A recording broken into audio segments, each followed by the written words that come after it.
मेहती साहब अल्हम्दुलिल्लाह लंबी उम्र दे, इतना नेक काम कर रहे हैं। मोहम्मद अली रोड पे मैं खुद जाके देखा, शायद ये इंसान दिन में एक बार खाना खाते होंगे। मरीज को चेक करके दवा देके उसको रवाना कर देते, पैसे दिया नहीं दिया वो भी नहीं। लेकिन उनको पानी पीने की, चाय पीने की तक फुर्सत नहीं। सुबह 8 बजे क्लिनिक खुल जाता, रात के 8, 11, 12 बज गए। और इस तरह से अल्लाह ने उनको ऐसी बेटियां नसीब की कि वो उनसे ज्यादा खिदमत करी। नाम है डॉक्टर उज़मा। डॉक्टर साहिबा ने यहाँ से पहले तो डाइटिशियन का कोर्स किया, बाद में स्किन स्पेशलिस्ट का कोर्स किया, उसके बाद में एमफिल वगैरह को बहुत सारी डिग्रियां उन्होंने ली, बहुत सारी डिग्रियां हासिल की। और आज आपके सामने उनको सिर्फ इसलिए बुलाया गया कि आप लोगों को कैंसर की ट्रीटमेंट सिर्फ मालूम है, लेकिन कैंसर की ट्रीटमेंट चलते हुए हमारा खाना पीना कैसा चाहिए, हमारा डाइट कैसा चाहिए, उसमें क्या खाना चाहिए क्या नहीं खाना चाहिए, ये बातें सिर्फ एक स्पेशलिस्ट ही बता सकते। और है डॉक्टर उज़मा, अल्लाह माशाल्लाह, अल्लाह जज़ा कर दे।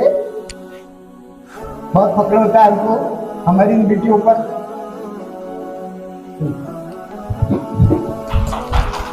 लगा दीजिए उनको, देखिए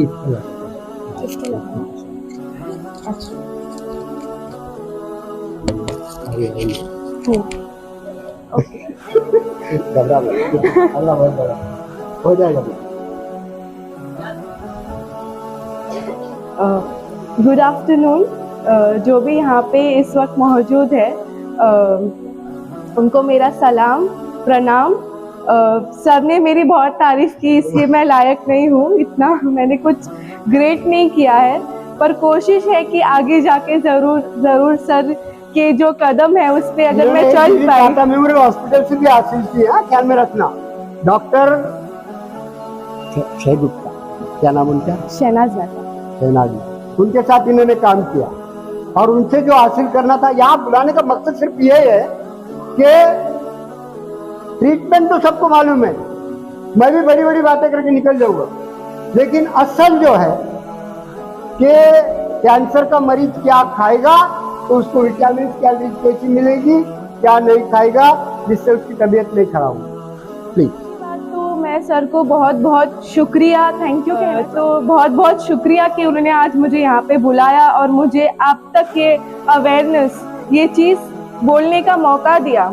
क्योंकि लोगों को लगता है कि बीमारी हो गई तो दवा ही उसका इलाज है, पर एज ए न्यूट्रिशनिस्ट जब मैंने स्टडी किया, as a dietitian, I am a dietitian as well as nutritionist, my name is Uzma Matiyat. तो मुझे पता चला कि एक्चुअली जो ये सब चीज़ों का मेन जड़ है वो है कि हम कैसे खाते हैं, कब खाते हैं, और जो हम उल्टी सीधी चीज़ें डे टू डे में खा लेते हैं। फॉर एग्जाम्पल, अगर कोई ओबीस पेशेंट है, मतलब मोटा पेशेंट है, बाहर का ज़्यादा खा रहा है, तो अब उसको आगे जाके क्या होगा, डायबिटीज़ होगा, कोलेस्ट्रॉल होगा। तो जो लोग खाते हैं ना, वो ही उनका लाइफस्टाइल होता है। सबसे इम्पोर्टेंट है कि लाइफस्टाइल इम्प्रूव करना, कि हम डे टू डे में कैसे खाते हैं, क्या खाते हैं।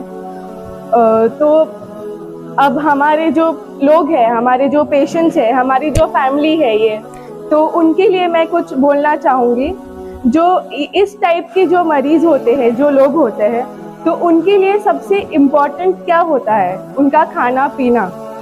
तो कैसे खाना चाहिए, तो जो खाते हैं डे टू डे लाइफ में, उसमें ही अच्छे से चेंजेस करो ना, तो भी बहुत फ़ायदा होगा। फॉर एग्जाम्पल, हमारे प्लेट में क्या होना चाहिए, अच्छे से कार्ब्स होना चाहिए। क्या हो गया, रोटी हो गया, चावल हो गया। प्रोटीन अच्छी मात्रा में होना चाहिए, बिकॉज जब कैंसर के पेशेंट्स होते हैं तो उनका इम्यूनिटी बहुत लो होता है, क्योंकि वो रेडिएशन से गुजरते हैं, कीमोथेरेपी से गुजरते हैं। तो अच्छी मात्रा में प्रोटीन खाएंगे ना तो अच्छा इम्यूनिटी बढ़ेगा, ठीक है। जो सेल्स है वो अंदर के जो डेवलप होंगे तो उनको उससे ज़्यादा तकलीफ नहीं होगी, तो उनको प्रोटीन हेल्प करेगा कि जो उनके इम्यून है वो स्ट्रॉन्ग हो जाए, जो उनका सेल है वो अच्छे से रिपेयर हो जाए, उनका जो ग्रोथ है वो स्टॉप ना हो, ठीक है।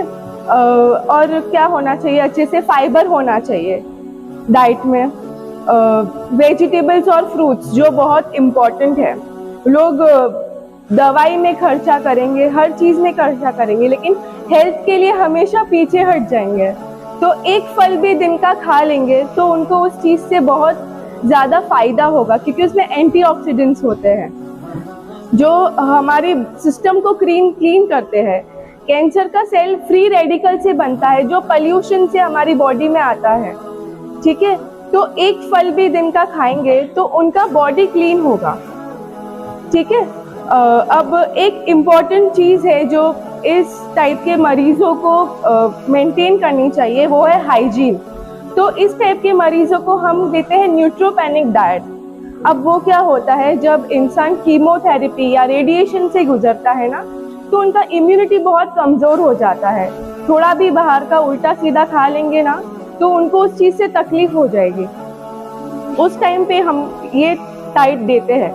ये बहुत ही सिंपल तरीके की डाइट है, बस इसमें अच्छे से एक हाइजीन लेवल जो है ना वो पेशेंट का मेंटेन करना होता है, जो भी दिन में खाते हैं। फॉर एग्जांपल अगर ट्यूब पेशेंट है, नाक में नली है, ठीक है, तो खाने से पहले उस नली को साफ करेंगे हम, ठीक है। फिर उनको जो भी लिक्विड है जो भी है वो नली से देंगे और फिर से वो नली साफ करेंगे। जो भी बाहर का पतली चमड़ी वाला होता है, जैसे पतली चमड़ी वाला फ्रूट हो गया, फॉर एग्जांपल एप्पल है, पतली चमड़ी है, तो पतली वाली चमड़ी वाले जो भी फ्रूट्स है उसको अवॉइड करेंगे, बिकॉज अगेन पतली चमड़ी है तो उसमें जल्दी से इन्फेक्शन फैलेगा। मोटी चमड़ी वाले फल खा सकते हैं, एग्जाम्पल है वाटरमेलन, उसकी चमड़ी मोटी है, वो खा सकते हैं। एक और पतली चमड़ी वाला एग्जाम्पल है ग्रेप्स, दराक जो होता है उसका चमड़ी पतली होता है तो वो नहीं खाना चाहिए। तो जो भी मोटी चमड़ी वाले फल है, कीमोथेरेपी के पेशेंट्स है, रेडिएशन के पेशेंट्स है, वो ले सकते हैं आराम से, समझा। अभी और एक चीज़ कि कोई भी चीज़ कच्ची नहीं खानी है इस दौरान, जो भी लेते हैं पका के लेना है अच्छे से। कच्ची चीज़ खाने से अगेन इन्फेक्शन के चांसेस बढ़ जाते हैं। तो हम जो भी लेते हैं, फॉर एग्जांपल वेजिटेबल्स भी ले लिया तो उसको पका के ही लेना है, कच्चे फल नहीं खाना है। फलों का रस हो गया, नारियल पानी हो गया, ठीक है, कुछ भी मीठा हो गया, तो इस चीज़ों से भी हमको थोड़ा सा परहेज़ी करना है। तो इंशाल्लाह ऐसी छोटी छोटी चीज़ें हैं जो फॉलो करके डे टू डे लाइफ में हम जो खाते हैं दाल चावल वो अच्छे से खाएंगे, थोड़ा सा बाहर का अवॉइड करेंगे, तो इंशाल्लाह हमारा ये भी पास हो जाएगा दौरान।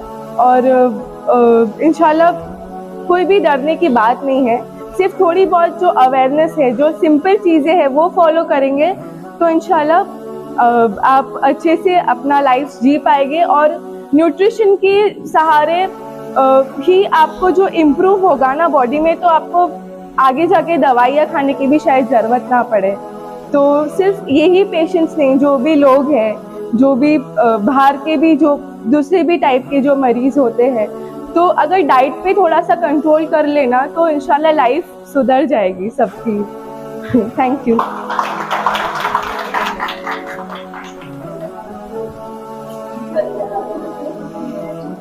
हाउ टू क्लीन, तो जो ट्यूब होती है ना, कैसे क्लीन करते हैं ट्यूब को, किसको पता है कि कैसे क्लीन करते हैं? कि कोई है यहाँ पे जिसको ट्यूब है और उनको नहीं आता है कैसे करना है? जब हम ट्यूब डालते हैं ना नाक से, नाक की नली डालते हैं, किसी को है ऐसा, कोई पेशेंट है जिसको नाक की नली है यहाँ पे? मैं एक छोटा सा डेमो दूंगी कि अगर नाक की नली है पेशेंट को, ठीक है, तो उसको कैसे हम कैसे उसको साफ करेंगे, कैसे हम उसमें से खाना डालेंगे। ठीक है, हमारे पास यहाँ पर एक पेशेंट है, चाचा आप आ जाओ और इनको एक चेयर दे दो ना।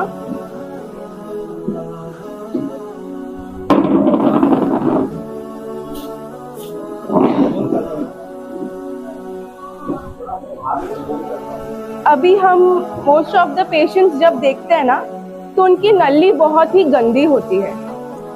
बेचारा वो खाएगा अभी तो पहले वाला जो होता है ना वो साफ ही नहीं होता है, तो उसको जाहिर सी बात है अगर हमारे जैसे भी लोग ऐसी चीजें हमारे पेट में जाएंगे तो हमको भी इन्फेक्शन होगा ना। तो इनको तो खास हमको ध्यान रखना है ऐसी चीजों में, ठीक है। तो सर करेंगे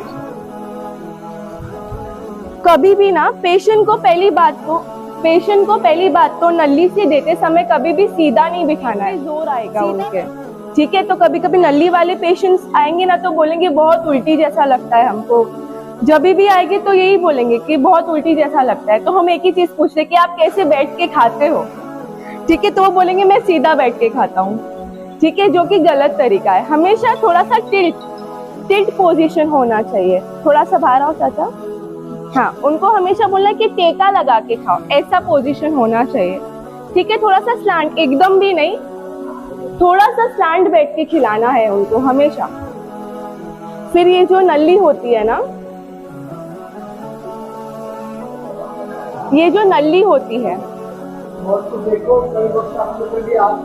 नली को खोलने से पहले हमेशा उसका पाइप पहले बंद करना है ताकि उसके अंदर हवा ना जाए। हवा जाने से बिना उनको प्रॉब्लम होती है, खांसी आएगी। फिर अभी नली के पेशेंट्स के अंदर हवा जाएगी तो उनको खांसी आएगी, ठीक है। इसलिए हमेशा पहले यहाँ से दबाना है ताकि कोई भी हवा का रोग ना जाए अंदर, ठीक है। फिर उसको खोलना है हमको, खोल के फिर ये हमने जो पकड़ा है ना वो खोल देना है, ओके। पहले इंजेक्ट करना है सही से, जो भी हमारा ट्यूब होता है, फीडिंग ट्यूब बोलते हैं उसको, इंजेक्ट करके फिर ये हमने हाथ हटा दिया, खोल दिया, ट्यूब इंजेक्ट हो गया। फिर थोड़ा सा पानी डाल के हमको पहले वो नली जो है ना वो साफ करना है, ठीक है। नली गया, पानी गया, नली साफ हुआ। उसके बाद हमको जो भी खाना है, जो भी लिक्विड दे रहे हैं ना, तो स्लो उसमें लिक्विड डालना है, ठीक है। और हमेशा पेशेंट को टिल्ट रखना है, वो खाना जाएगा, स्लो जा रहा है कोई बात नहीं, उसको जाने देना है। अभी आपका जो डॉक्टर होगा या आपका जो डाइटिशियन होगा ना, वो आपको बोलेगा कि कितना पतला होना चाहिए। मैं इसे समझा नहीं सकती बिकॉज हम वो फॉर्मूला देते हैं। तो पानी जितना पतला होना चाहिए, और हम जब उनका खाना भी बनाते हैं ना तो हमको 2 बार छानना होता है ताकि कोई भी लम्स ना फॉर्म हो जाए, क्योंकि फिर से उनको उस चीज में तकलीफ होगी। जितना लिक्विड ही होगा उनके लिए उतना ही बेटर होगा। वो दे दिया खाना, फिर जब हमको वो निकालना है ना, फीडिंग ट्यूब, वो इंजेक्शन जब हमको निकालना है ना, उसके पहले फिर से हमको वो बंद करना है, ठीक है। बंद करके निकालना है, फिर थोड़ा सा पानी डाल के साफ करना है उनकी नली को, और फिर ये खोलना है। अभी बंद करने से पहले भी ना हमको हमेशा ये हाथ से पहले हवा का रोक बंद करना है, फिर बंद करना है हमको। पूरा नली साफ हो गया फिर रख देना है। समझा? किसी को कोई डाउट है इसमें? इनका फैमिली मेंबर कौन है? कोई है इनके साथ? कोई है आपके साथ? ऊपर है, ठीक है। आपको ऐसे देते हैं वो, जैसे मैंने आपको बताया, आपको ऐसे ही देते हैं कि सीधा बैठ के लेते हो आप? सीधा बैठ के लेते थे ना पहले? हाँ, पहले आप सीधा बैठ के लेते थे ना चाचा? अभी मैंने सिखाया ना आपको, तो आप उनको भी ऐसे बोलना, ठीक है। देखो ये भी बोल रहे कि वो हमेशा सीधा बैठ के लेते थे ठीक है। तो ये गलती होती है लोगों से, उनको पता नहीं होता है, ये मसला है, ठीक है। जी सर। हाँ सर, हम जो नली से देते हैं ना food, it is solid food which we grind and make it liquid. जैसे हम चावल, थोड़ा सा दाल ले लिया, थोड़ा सा चावल ले लिया, ठीक है। हम दाल चावल बनाते हैं ना घर में, उसको अच्छे से पीस दिया हमने, पानी डाल के एकदम उसको नरम करना है, इतना कि वो गल जाए पानी में। उसको पीस दिया, उसको 2 बार छाना, जो भी लम्स है निकल गए, हमारे पास वो अच्छा सा पानी आ गया, उसका घोल आ गया, हमने दे दिया। और दूसरा हम जो यूज करते हैं वो सप्लीमेंट्स यूज करते हैं प्रोटीन के, जिसको भी हम अच्छे से घोलने बोलते हैं उसको, और फिर पानी जैसा पतला करके, हाँ, इतना कि उनको बस अटके ना उसमें। ठीक है, हम जो डे टू डे लाइफ में खाते हैं वेजिटेबल है, तो वेजिटेबल का भी हम सूप ये ग्राइंड करके हम देते हैं। जो हम हाँ डेली में खाते हैं वही उनको दे सकते हैं, ऐसा नहीं कि उनके लिए अलग से बनाना है, लेकिन ऐसे कि थोड़ा ज्यादा उनके लिए पतला होना चाहिए, हमारे जितना वो नहीं खा सकते। कंसिस्टेंसी किसमें? खाना खाते आप लोग, उसमें ये खाना नहीं चाहिए, वो खाना नहीं चाहिए, मैंने बताया ना कि लोग समझते कि फलों का रस पी लो, उसमें फलों का रस पीने से हमको फल जितना वो आ जाएगा, एनर्जी आ जाएगा, एनर्जी आएगा वो ठीक है, क्योंकि उसमें ग्लूकोज आ जाता है, मीठा हो जाता है ना वो, लेकिन वो ग्लूकोज तो आ गया, लेकिन उसका फाइबर निकल गया, उसका न्यूट्रिशन निकल गया। क्योंकि हम जब ऐसे फलों का रस बना लेना तो फल की जितनी भी न्यूट्रिशन है वो उसमें से निकल जाता है, क्योंकि वो रस बनाएगा, फिर वो छानेगा और फिर वो आपको देगा। आपको जो मिलता है वो सिर्फ मीठा पानी समझ लो, उसमें कुछ भी न्यूट्रिशन नहीं होता है। तो भले से फल आप थोड़ा सा चाहिए तो ग्राइंड करके चूस के खाओ, वो चलेगा, लेकिन उसका रस मत निकालो। ये जो फ्रूट है, इसका जूस पीने से अच्छा फल खाना है। हाँ, अक्खा चाहिए तो चूस के खाओ, ग्राइंड करके खाओ, हाँ, लेकिन हाँ, उसका जो फाइबर है ना वो नहीं छोड़ना है, क्योंकि वो ही हमको फायदा देगा। और ये जो लिक्विड वाला पेशेंट, कभी कभी क्या होता है कि जब वो प्रोटीन है, हॉर्लिक्स है, हाँ वगैरह डाला जाता है, हाँ, उस वक्त कहीं ना कहीं लग जाता है नली, और नली चौकअप हो जाती है, मतलब बंद हो जाती है। हाँ, तो क्या करना है? तो सर मैंने बोला ना कि हम जब इनको कुछ भी देते ना, हमको 2 बार छानना है, बिल्कुल भी लम्स नहीं होना चाहिए। हम जब उनका पाउडर भी बनाते हैं ना तो स्लो पानी डाल के मिलाते रहना है, उसको मिलाते रहना है, लम्स नहीं बनना चाहिए, इसलिए हमको 2 बार चेक करके उनको देना है।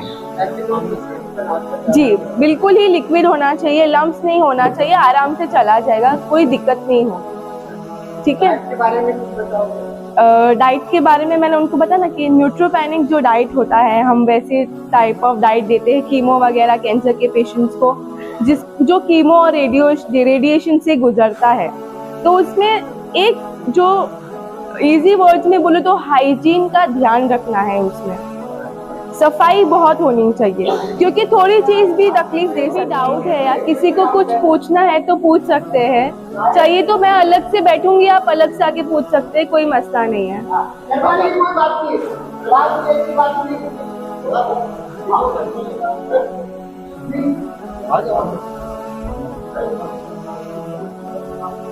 या लास्ट में हो गया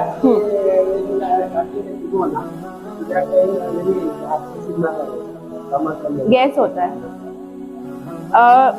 कीमो और रेडिएशन के दौरान। आप पेशेंट हैं क्या?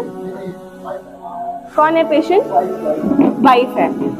तो कीमो और रेडिएशन के दौरान आप ये भी नोटिस करेंगे कि वो खाना ही नहीं चाहती है ज्यादातर टाइम, क्योंकि वो लोग को क्या होता है ना, थोड़ा सा भूख भी मर जाता है, इसलिए उनको ना थोड़ा इस दौरान स्पेशली ऐसा होता है कि ज़्यादा भूख नहीं लगता है उनको, और गैस इसलिए बढ़ती है क्योंकि वो दवाइयों की वजह से थोड़ा बहुत होता है असर एक, तो दूसरा उनको टाइम टू टाइम थोड़ा थोड़ा आप देते रहोगे ना उस दौरान भी, तो गैस नहीं होगा। क्योंकि क्या होता है ना, जब इंसान बहुत लंबे इंटरवल में खाता है ना तो उसको वो चीज़ भारी लग जाती है, कभी कभी वो डाइजेशन में ये नहीं होता है, ठीक है, तो उस चीज़ की वजह से उनको गैस जैसा भी लगता है।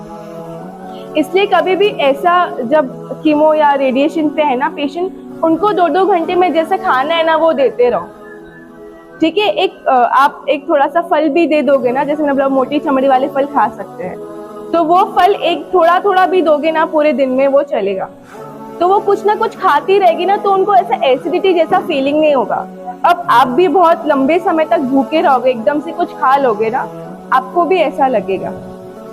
ठीक है, तो ऐसी चीजों का ध्यान उनमें ज्यादा रखना है। किसी जी हाँ, तो उसको मेंटेनेंस करने के लिए हमको डाइट के या क्या देना है, फूड क्या देना है, ये बताइए। अक्सर होता है प्लेटलेट्स डाउन हो जाती हैं। प्लेटलेट्स हमेशा डाउन हो जाता है। खाने के साथ साथ वो सप्लीमेंट्स वगैरह भी लेती थी क्या? सप्लीमेंट्स चालू था उनका, दूध में देते थे या पानी में? दूध में देते थे, उसके बावजूद भी ये होता था। ठीक है, तो ये सब जो दवाएं होती है ना, कीमो और रेडिएशन की, ये थोड़ी पावरफुल होती है। कभी कभी ना पेशेंट उसको ले नहीं पाता है, जिस वजह से इस टाइप की कमजोरियां हो जाती है बॉडी में। ठीक है, तो इंशाल्लाह अच्छे से खाना उनका रखोगे। ठीक है, अगर वो कम खा रही है ना तो उनको ज्यादा टाइम खाना दो। अगर एक टाइम पे थोड़ा खाती है ना तो 2 घंटे बाद थोड़ा दो, चलेगा, वो प्रॉब्लम नहीं है।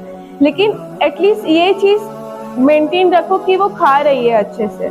अगर खाना पीना और जो भी दवाएं है, सप्लीमेंट्स है, वो अच्छे से बॉडी में जाएगा ना तो इंशाल्लाह ये नहीं होगा।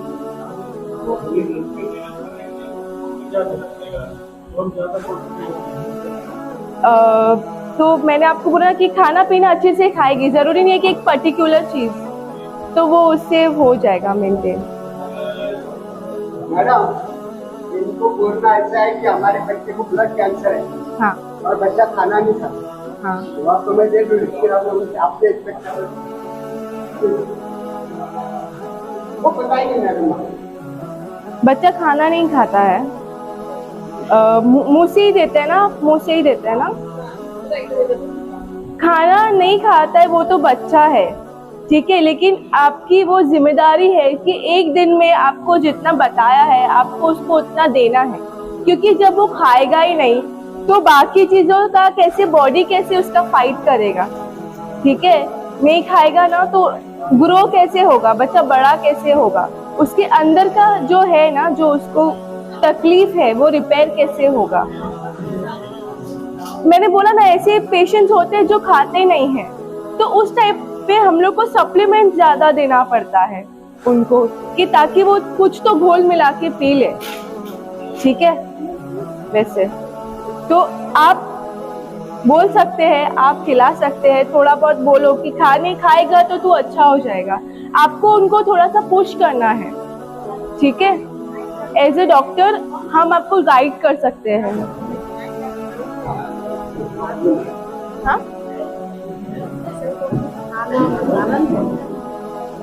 हम लोग जो खाते हैं वही देने का थोड़ा सा मस्का लगाना पड़ता है बच्चों को। हाँ, थोड़ा सा पुश करो उनको कि बेटा तू खाएगा ना तो ही तुझे अच्छा होगा, अगर तू नहीं खाएगा तो अंदर बॉडी कैसे फाइट करेगा? इस साल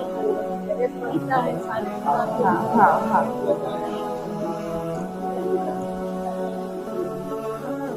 आपको मैं मिलूं उनसे आके?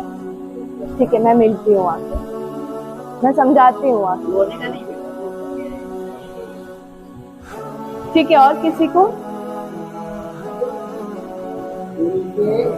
She is going to the dietitian. She has advice for the tube. tube. हाँ लेकिन वो मुंह से अच्छी तरह ले पाते हैं, खिचड़ी दलिया सब हाँ, छान के ग्राइंड करके हाँ, वो हाँ, अच्छी तरह से ले पाते हाँ, हैं। हाँ, हाँ। तो हम डाइटिशियन के साथ 2 बार 3 बार पाउडर के लिए गए तो वो बोलते हैं पहले पाइप लगा के आओ। मतलब भाग जाते हैं तो मैं मुंह से कौन से हॉस्पिटल में? टाटा में ही। टाटा तो में। मेरे पति बोलते जब मैं मुंह से अच्छी तरह ले रहा हूँ तो मैं पाइप क्यों लगवाऊंगा? पाइप से थोड़ी मेरा खाना जाएगा या रोटी जाएगी। मैं तो कौन सा पाउडर उनके लिए बेटर होगा वो जानने के, तो हमको पाउडर नहीं मिलाना उस चलते। नहीं, वो पाइप लगाने बोल रहे ना, तो पाइप क्यों लगाने बोले? मैं माइक पे बोल, ये क्या बोल रही है कि इनके जो हस्बैंड है ना, उनको डॉक्टर बोलते हैं कि नाक की नली लगाओ। ठीक है, पर वो लगाना नहीं चाहते। वो बोलते कि अगर मैं मुंह से खा रहा हूँ तो मैं नली क्यों लगाऊं करके। तो ऐसा होता है ना कि मुंह से क्या खा रहे हैं, वो दलिया वगैरह जो भी लिक्विड चीजें है ना वही खा रहे हैं। ऑपरेशन हो गया है? हाँ, उनको फूड पाइप में प्रॉब्लम है, मतलब उनको वही जगह पे ऑब्स्ट्रक्शन है। अगर उस इंसान को उस फूड पाइप में ऑब्स्ट्रक्शन है और हम उसी से उसको खाना दे रहे हैं तो हम उस फूड पाइप को फोर्स कर रहे हैं। ठीक है, वो ऑब्स्ट्रक्शन बढ़े ना, उसमें जो उनको तकलीफ है ना वो बढ़े ना, इसके लिए उनको बोल रहे कि आप नली लगाओ। क्योंकि अगर वो ऐसे ही खाते रहेंगे ना, नली लगाने से कोई प्रॉब्लम नहीं होगा। अभी आपने देखा अंकल को, वो कितने ओल्ड है, फिर भी वो नली डाल रहे हैं। 10 दिन बाद ज़्यादा प्रॉब्लम होगी। नली लगाने का यही कारण है कि नली से उनको पोषण और अच्छे से जाएगा, और वो यहाँ से खाते रहेंगे ना, उनको आगे जाके और तकलीफ हो जाएगा। अक्सर हमेशा पेशेंट्स डरते हैं कि हमको नली नहीं डालनी है करके, लेकिन नली डालने से कुछ भी उनको तकलीफ नहीं होगा, बल्कि उनको जो खाना वो डेली में मुंह से उनको और तकलीफ होगा। नली से उनको इजीली चला जाएगा। एक बार वो डालते हैं ना, फिर वो बार बार आएंगे कि अभी भी मुझे नली डाल दो, फिर वो मुंह से खाना ही नहीं चाहते। ठीक है, ठीक है। जो प्रोटीन पाउडर हम देते हैं ना, वो ऐसे ही नहीं देते थे कि आप ये प्रोटीन पाउडर ले लो, आप वो प्रोटीन पाउडर ले लो। हम हमेशा वो देखते कि उस इंसान को कितना प्रोटीन कितना चाहिए, उस हिसाब से हम ऐसे देते हैं। ठीक है, थैंक यू बिटिया।